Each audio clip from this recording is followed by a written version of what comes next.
तर नमस्कार मित्रांनो, आज आपण बघणार आहोत महाराष्ट्र स्टेट बोर्डमधील mathematics part 1 class 9 lesson number 1 sets. तर मित्रांनो, आज बघणार आहोत आपण तिसरा पॉईंट आज बघणार आहोत। आपण लास्ट व्हिडिओमध्ये 2 पॉईंट बघितले होते, जे की एक होता इंटरसेक्शन ऑफ सेट, आणखी एक डिसजॉइंट सेट, म्हणजे असे 2 पॉईंट आपण बघितले होते। आज आपला आखरी तीसरा पॉईंट आहे, जो की आहे युनियन ऑफ टू सेट। हा आपला म्हणजे हा जो पॉईंट झाल्यानंतर आपण डायरेक्ट आपल्या प्रॅक्टिस सेटवर जाऊ। प्रॅक्टिस सॉल्व झाल्यानंतर आपण दुसरा मॅथ्स 2 घेऊ मित्रांनो। मग आता आपण हा बघू।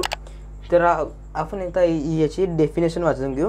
डेफिनेशन आहे, let's A and B two given set, म्हणजे ए अँड बी हे एक 2 सेट आहे। आणखी then the set of all elements A and B is called union of two set. म्हणजे ह्या जो युनियन जो असते, युनियन ऑफ टू सेट म्हणत आहे ना, युनियनचा अर्थ म्हणजे सर्व, म्हणजे युनिव्हर्सल सारखं।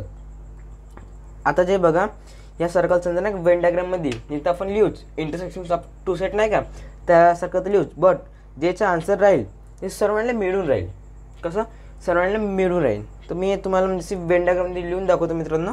बघा, एमध्ये जेवढे आहे म्हणजे आपलं इंटरसेक्शन ऑफ सेट सारखंच करायचं आपल्याला। जे कॉमन आहे ते लिहून द्यायचे मित्रांनो। कॉमन काय? 0।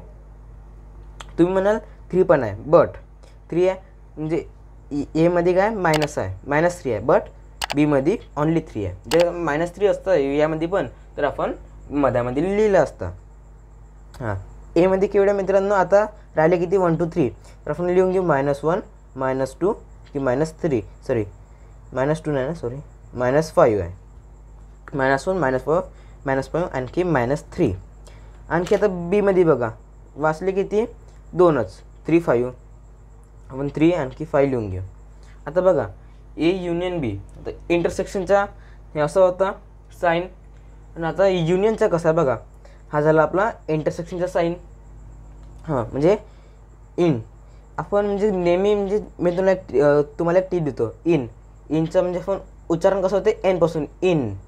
आणखी युनियनचा युनियनचा म्हणजे फक्त एवढं आठवून ठेवायचं आहे, इन म्हणजे एन, इनचा काय इंटरसेक्शन म्हणजे उलटा एन, आणखी डायरेक्ट यू लिहायचा युनियनचा सिंग। आपल्याला हे आठवण ठेवायचं आहे, एक इंटरसेक्शनमध्ये आणखी एक युनियनमध्ये, म्हणजे यामध्ये विद्यार्थ्यांना खूप म्हणजे कन्फ्युजन होते।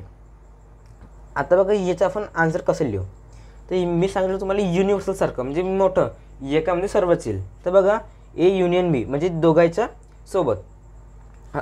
आता बघा, हे ए, तर आपण आहे ते एची अशी लिहून घेऊ, -1 -5 आणखी -3।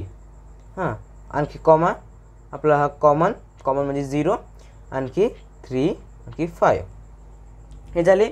म्हणजे ए युनियन बी म्हणजे यामध्ये जेवढी वेन डायग्राममध्ये आहे ते सर्व यामध्ये येऊन जाईल।